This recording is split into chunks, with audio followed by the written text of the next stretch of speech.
No bairro dos Estados Unidos, o indivíduo mudou para uma grande chácara. E ao lado da casa dele, o homem tinha uma grande propriedade. Ele viu aquele quintal vazio. E ele gostava muito de plantas.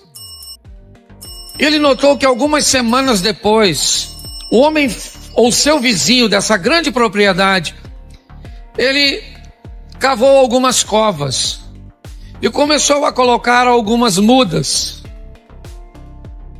Mas o vizinho notou que ele colocava pouca água nessas mudas. Ele não aguava com tanta frequência. E o vizinho, então, começou a ficar preocupado com a integridade daquelas plantas e a possibilidade delas morrerem. Ele aguava, mas não com a frequência que o seu vizinho esperava e que olhava da sacada.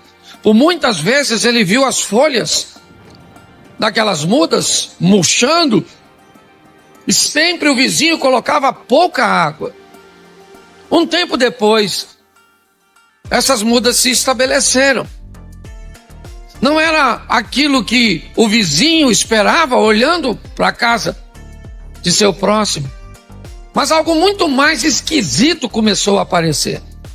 Volta e meia, aquele homem aparecia no quintal com um chumaço de jornal bem grosso e fazia questão de passar por todas as mudas, sempre dando algumas pancadinhas nas mudas. O homem nunca tinha visto aquilo e era algo que soava para ele muito estranho. Durante um bom tempo ele viu seu vizinho dando pancadas naquelas pequenas mudas que ainda não estavam tão encorpadas. Um ano depois, a empresa deste homem o transferiu para uma cidade bem ao norte dos Estados Unidos. E depois de 20 anos, ele volta à sua cidade e tem a curiosidade de ver a casa onde morava. Aquela semana um furacão havia passado por lá e alguns estragos tinham acontecido. E ao entrar na rua de sua antiga casa, ele reparou que a maioria das árvores estavam tombadas, estavam caídas. Mas quando ele, da calçada, olhou para sua antiga casa, ele viu ao fundo a casa de seu vizinho. Árvores sadias, grandes e fortes estavam lá, e o vento do furacão sequer havia derrubado uma.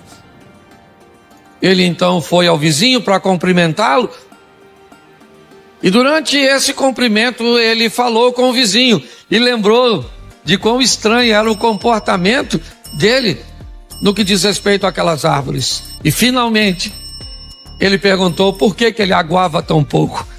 E o vizinho disse para ele: porque eu tinha o intuito de que as minhas árvores não tivessem água com facilidade, para que elas pudessem aprofundar suas raízes e tirarem a água do mais fundo possível. Mas eu também estranhei porque você batia nelas. E ele disse: porque eu sabia que a nossa região, volta e meia, é visitada por furacões. E desde cedo eu ensinei as minhas árvores a lidar com as intempéries, com as dificuldades. E por isso nenhuma delas caiu.